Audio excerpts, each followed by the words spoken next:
The year is 2007. Emo and scene culture was thriving. Certain corners of YouTube were filled with slideshow ship dedications set to Cascada songs, and YA paranormal romance was on the rise with the release of Twilight 2 years prior. Enter Fatal Hearts, a unique experience concocted by Hanako Games, which could really only come from this special period filled with teen angst and romancing monsters.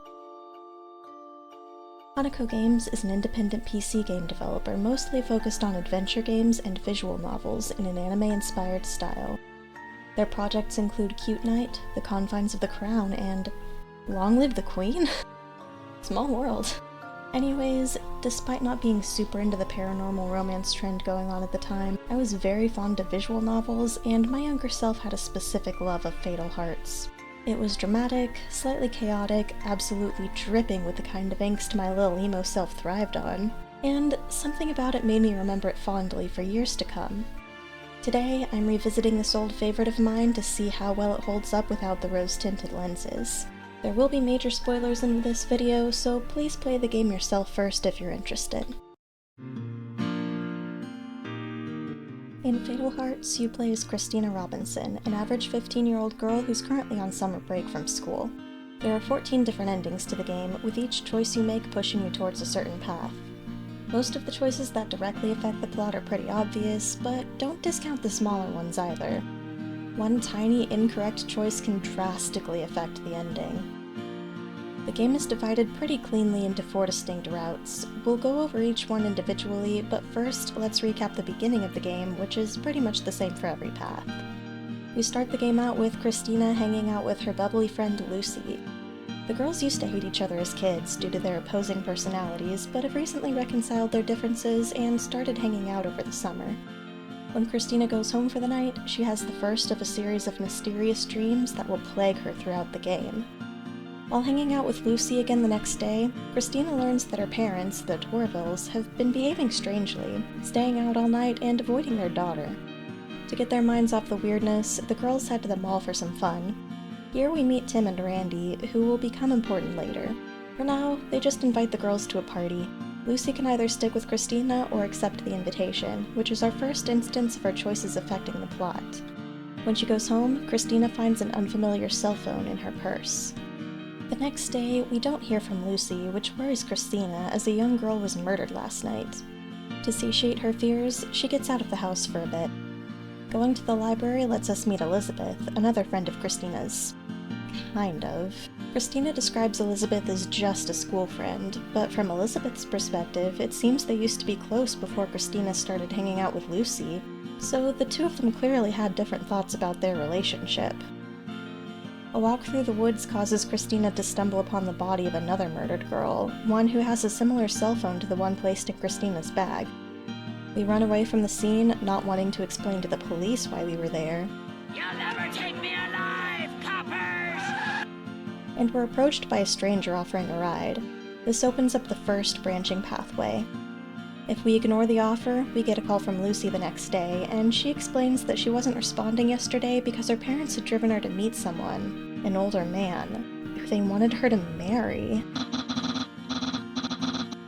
Luckily it didn't work out, but as you can see, Lucy's home life isn't looking too great. Lucy comes with us to the mall to dispose of the creepy cell phone, and we run into Tim and Randy again, along with their group of friends. They're aggressive at first, but quickly calm down and explain that they're trying to solve the recent string of murders.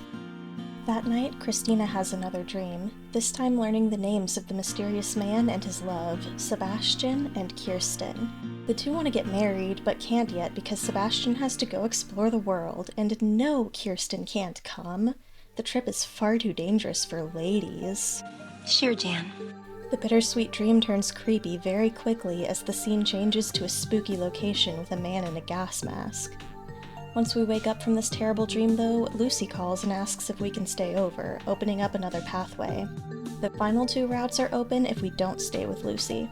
Christina notices a puppy in her yard, but quickly realizes that it's actually Randy, not a puppy.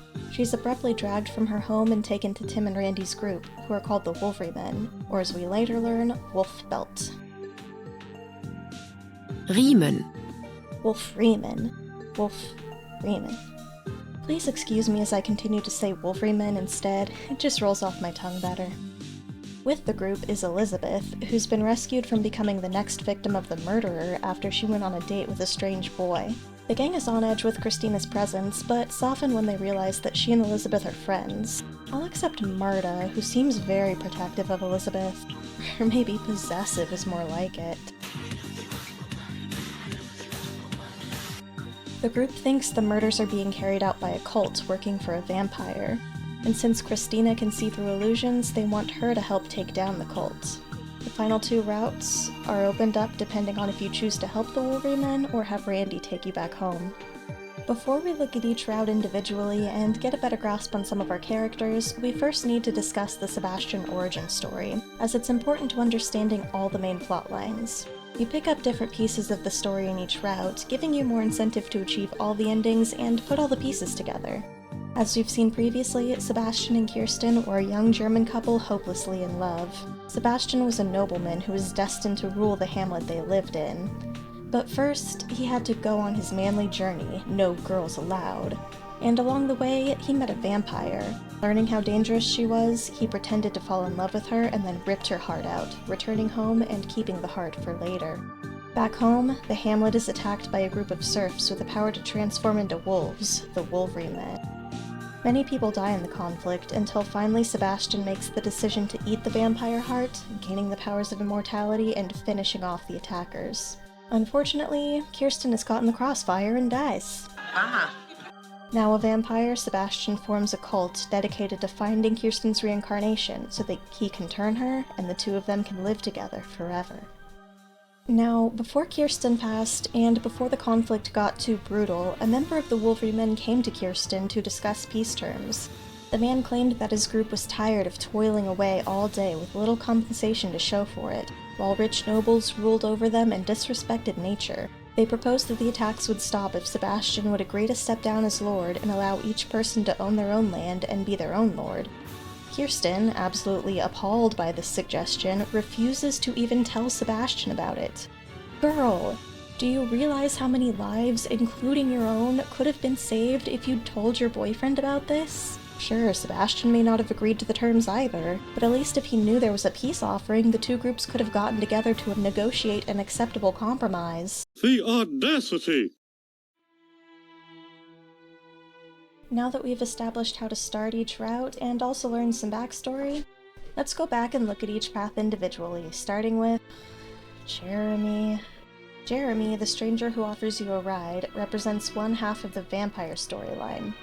If you get into the car with him the first time, he'll give you a ride home when you're being chased by Randy the next day. With Lucy there too, you realize that Jeremy is a family friend of the Torvilles. He's a seemingly nice 18-year-old boy who has an interest in technology, and also magic. That's right, Jeremy is a wizard, a warlock, the witch, one of those W words. His route mostly involves Christina learning magic too, assuming Jeremy likes you. As if Jeremy doesn't like you. That's right, Jeremy is not only part of the vampire cult, he's specifically the person who lures young girls onto dates where they're ambushed by cultists and sacrificed to the vampire.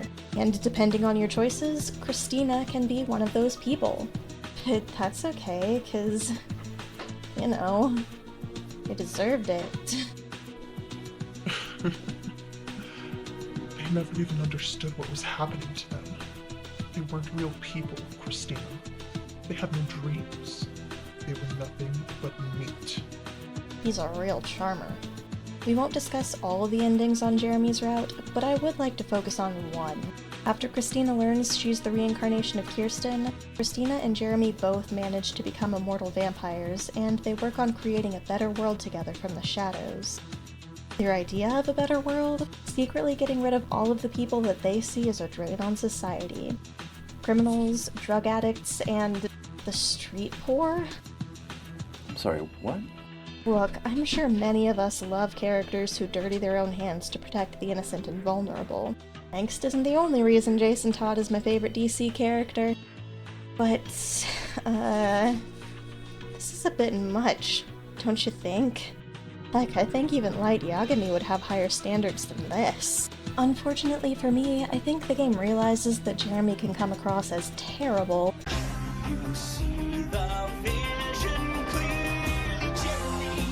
and tries to make you sympathize with him by making Christina love this dude. Out of all the love interests in the game, she seems the most into Jeremy, even stalking him to his place of business when she calls him and his dad answers instead. Girls got it bad. Sorry, Christina, if my legacy Sims have to put up with unwanted arranged marriages, you can deal with not dating this one boy. Let's take a look at what the other side of the vampire plotline has to offer with Lucy. Our bestie invites us for a sleepover so her parents will leave her alone for the night. Unfortunately for both girls, Christina has one of her prophecy dreams, and trenchcoat-wearing Creeper Dad catches the girls discussing it. The Torvilles, who are cultists banking on Lucy being Kirsten's reincarnation, realize that it's actually Christina they've been looking for, and the girls are abducted and rushed to the vampire's estate. At the mansion, we meet Bastion, who forcibly kisses Christina to make her remember. Look, I can get behind a good reincarnation romance, but my guy really needs to slow it down if he wants me to think of him as a valid option. I've already waited this long, buddy. Can't you give it a few more days at least? There are a few different branches here, most of them revolving around whether or not we agree to live forever with Bastion. There's also one of two endings in this route, where Christina can help the vampires and the werewolves find peace, although for me, this is the less satisfying option. But the highlight of this route for me is the Lucy ending. Throughout the game, you're given subtle hints that Lucy might like Christina as more than a friend. In this ending, after finally revealing all of her secrets about being forced into the cult, Lucy confesses her feelings, and she and Christina run away together to start a new life. It's very sweet, and Lucy is probably the most well-rounded character in the game, so it's always nice to get an ending where she turns out happy. I almost never played it when I was younger though, because I just couldn't stand having to hang out with the vampires for very long. And although this is the only time Lucy's feelings for Christina are explored, Lucy makes prominent appearances in the Wolfreyman routes as well, so we're never really deprived of her. This path is really centered around the Wolfreyman as a whole, but you'll see why I've dubbed it the Tim route a little later. When you decide to work with the wolves to help take down the vampire cult, you learn that their wolf transformations are merely an illusion helped by a special belt, although they do gain speed and possibly strength. Anyone can wear a belt, but only someone with an innate connection to nature and their inner wolf can properly use them. This route has a fun cast of characters, as not only do we have Tim, Randy, and Elizabeth, who we've already met, we have Marta, who kinda hates us but loves Elizabeth. Darlene and Bert, the wholesome couple of the group, and Eric, the one who actually inherited the belts from his father's bloodline. He has a deep connection to his wolf roots, and although he's somewhat reserved and doesn't say much, it's interesting to get to know him, as in the vampire routes, he's captured by the cultists and you can interact with him while he's caged up. The major goal of the Wolfreyman is to use Christina's illusion-breaking powers to find out more about the cultists. There's also a subplot of Christina and Elizabeth helping Lucy find supplies to run away from home. Lucy running away is a common occurrence, you'll notice. This route might still be my favorite to play through, as I think it has the most engaging plot and characters. Young me loved it because Tim was my favorite love interest for Christina. He's kind of got that Season 1 Logan Eccles thing going on, with a slightly volatile personality paired with a cocksure attitude and some witty banter. I asked you a question and I ignored it and moved on. Keep up. Excuse me though, just what are you doing barging into people's houses unannounced? Do you know that your windows are unlocked? If I were a monster, I could have killed you. It's a good thing I'm on your side. What a little The Tim route culminates in the gang reaching Bastion's mansion and planning to raid it in the morning. Tim and Christina have a little talk before everything goes down, and one thing leads to another. This route really only has two endings, so we'll discuss them both. When you step into the mansion, you're greeted with Bastion, who instantly recognizes Christina as Kirsten and beckons her to his embrace. In one ending, you accept fate and go to him, resulting in Tim stabbing both of you and Lucy getting arrested for your murder. Good times. In the alternate version, Christina pretends to go to Bastion but betrays him by ripping out his heart. I think this is supposed to be seen as a bad ending too, as it's called Judas Kiss. I personally always liked it though, not only because I like this route as a whole, but I also just find it thematically satisfying that Bastion's time as a vampire ended the same way it began. Utter betrayal.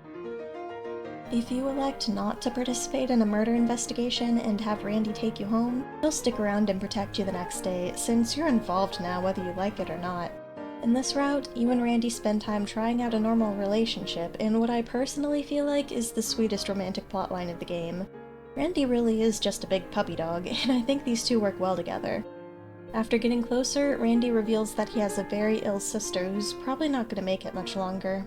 Christina asks to meet Randy's sister, whose name is Katie, and she realizes that Katie looks exactly like Kirsten. Suspicious. Christina manages to put the pieces together that Katie is the reincarnation of Kirsten, and that reuniting the pair would not only stop the vampire cult, but also save Katie in the process. There are 4 branching endings here, and these are really where your little decisions come into play. Depending on both how much Randy trusts you and how nice you've been to Lucy, one little dialogue choice could tip the scales from a good ending to a bad one. Let's discuss what I think is the game's best ending. In it, you not only manage to convince Lucy to come with you on your journey to reunite Sebastian and Kirsten, you also convince Randy that this is a good idea. Christina and her friends break into the hospital, abscond with Katie, and deliver her to the mansion where she happily runs to Bastion, and the fighting between Bastion and the wolves ends, albeit reluctantly. As mentioned before, there is another peaceful ending you can reach on Lucy's route, but this one feels more satisfying to me. Maybe it's just that in general I don't like the vampire route that much. Maybe it's the fact that we not only save Katie in this one, but Elizabeth as well, as choosing the Lucy route leads to Elizabeth not being rescued. Or maybe it's something more subtle, like the name of each ending. The vampiric peace ending is called New Order, which almost has an authoritarian feel to it. And even the CG has this feeling of Christina forcing everyone into submission. While the wolf peace ending is Hopeful Future, which to me sounds much more uplifting, and the CG is this beautiful image of Katie and Bastion reuniting. This section is dedicated to some weird, possibly nitpicky things I want to talk about that didn't really fit elsewhere in the script. In the spirit of Jenny Nicholson, I'd like to present them to you in the form of a numbered list. Number 1, the rivalry between the 2 main groups. The Wolverine dislike vampires because they are oppositional to nature, which the wolves thrive on, and they murder innocent people for their own gain. The vampires hate the wolves because they're uncivilized brutes who can't appreciate art and academics. Okay, the brutal part I can go with, since Sebastian's Hamlet was attacked, which, remember, would have been ended had Kirsten not kept the peace offering to herself.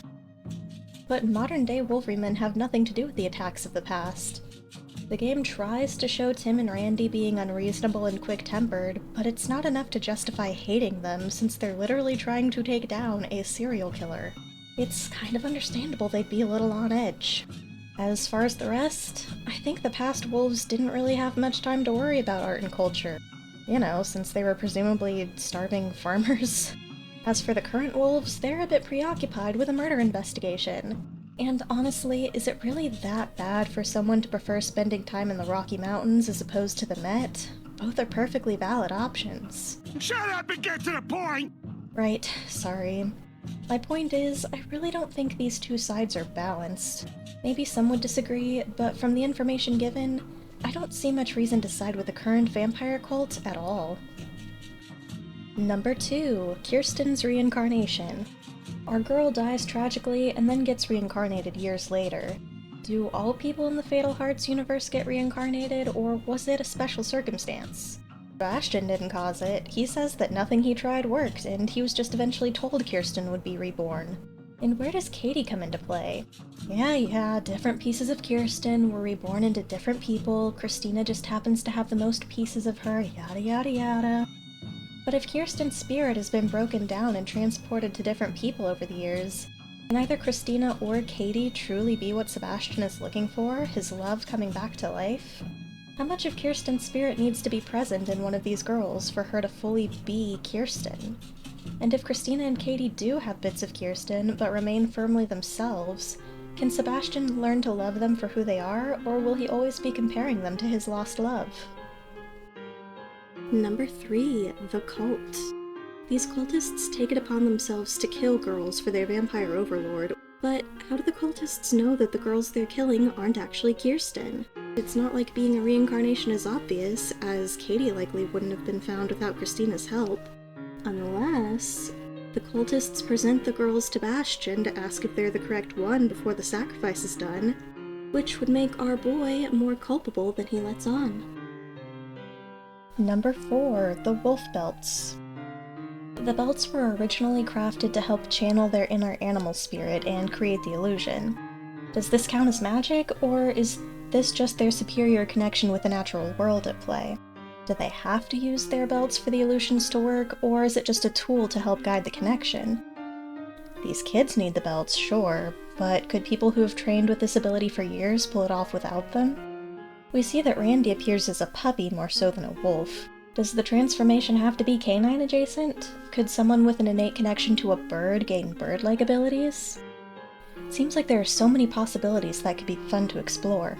Also, does it have to be specifically a belt, or could the same materials be fashioned into some other accessory?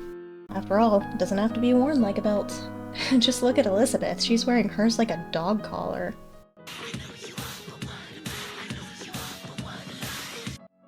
And finally, number 5, Lucy's name. With how ingrained the Torvilles are into this cult, and how they thought for years that their daughter was going to be Kirsten's reincarnation, I would have thought that they might have named Lucy Kirsten, or at least something similar. I mean, both Christina and Katie are names tangentially related to Kirsten, and obviously their parents didn't think they'd be a reincarnation of some random woman from years ago. But the vampire cult child who was supposed to have been destined to be Kirsten gets a unique name? Honestly, I can just imagine these crazy people presenting their daughter to this century-old vampire they've been worshipping for years like, "Here's our daughter, Kirsten! Wink wink, nudge nudge." I'm sure you've noticed from some of the previous footage, but this game's other primary features are the puzzles. There are some puzzles you have to play no matter which path you take, and some are specific to each storyline, tying into what's going on at the time. I'm not going to talk about all of the puzzles, but I'd like to go over some notable ones. First up is the very first puzzle of the game, revealing Sebastian's face. This one I'm really only mentioning for always forgetting how it's played. Every time I play, I think it's a puzzle where you have to make sure the lines don't cross, similar to the portrait backing puzzle from Shadow at the Water's Edge. But no, you just need to get everything out of the way of Sebastian's face. Jeremy's route has some magic-related challenges where you're meant to trace a shape to perform a spell, which is almost like a proto-Hogwarts mystery. Also of note on the Jeremy route is this minigame where Jeremy frantically drives away from Randy, who's chasing you down. I know the Wolverine have enhanced speed as a part of their belt wearing, but just picturing this 16-year-old kid mowing down a vehicle is so comical to me. Lucy's path has some gems, including this one where you try to maneuver a pin out of a bottle to use as a lockpick. Hey, not all rogues are thieves. Shameful stereotyping. One of my favorite puzzles in the game has to be this one, the lock to Mr. Torville's safe. The game tells you that the lock is related to the 7th book of Moses, so you have to research this for yourself outside of the game, find a chart of alchemy symbols, and then put the symbols in order based on the chapter titles of the books of Moses. It's definitely the most involved puzzle of the game, and personally I found it engaging. It is odd though that the information isn't provided anywhere in the game itself, instead you have to leave the game and do some outside sleuthing. Just one more thing from Lucy's route to note. Joust! Or the simplified version at least. Joust was my favorite arcade game when I was a kid, so it was so nice to see it here. The only issue is that you're supposed to let Lucy win, and she's not great. On Tim's route, we have this hook puzzle. The goal is to memorize the patterns to avoid getting hit and make it to the end. It's pretty fun, although if you make it close to the end and goof up, starting over is a bit of a pain. Here, Christina and Elizabeth help Lucy gather supplies for when she runs away. You have a shopping list, but first Elizabeth has to stop at the ATM to get money, and then hand it out to the other girls. Christina and Elizabeth also have to pass all of the things they purchased to Lucy, and all of this while you can't walk in front of the phone shop where Jeremy works. I assume this is a perfect recreation of the board game sensation, Mall Madness. Tim's route also has this little tag game where Christina and Elizabeth learn to use the belts. It's not a super interesting game in itself, but the end of the challenge always gave my shipping heart the fuzzies. 'Cause every time we touch Randy's path doesn't have a lot of noteworthy stuff, unfortunately. I guess they had to balance it out after giving him the best ending. We have to remember the path to Katie's hospital room and then draw it out for Lucy. There's this. Well, forgive me for not leaping for joy. Bad back, you know. But this route does have a little cryptograph puzzle when Lucy brings over her dad's creepy book for us to translate, so that's fun. The puzzles in this game are kind of a mixed bag. Some are pretty fun, some are kind of boring, and some are just... Overall though, I don't think the less fun puzzles really detract from the experience that much. For the most part, they're over fairly quickly, and if you really are stuck on one, you can always... Was young me right in holding this game in such high regard? I would say so. It has its flaws, to be sure. There's some weirdness to the plot, a lot of the endings are kinda downers, and some of the puzzles are a bust. But overall, I still enjoyed the heck out of this. Sure, it's kinda corny, but that's what you're signing up for with an angst-filled paranormal teen drama. For the most part, the story was entertaining, the characters were memorable, and at times heartwarming, and some of the puzzles and minigames are pretty darn engaging. If you're still interested, even after I've spoiled a good chunk of the game for you, I'd highly recommend you give this little visual novel a shot. Regardless of whether you're going to check out Fatal Hearts for yourself, or if you're just along for the ride, thanks so much for watching. I'll see you guys next time with another installment of Gilly playing weird stuff. Oh, Randy, this really is a dream come true. I hope Mom and Dad are happy for me, finding my soulmate. Crap, I forgot to leave them a note. What do you mean she's gone?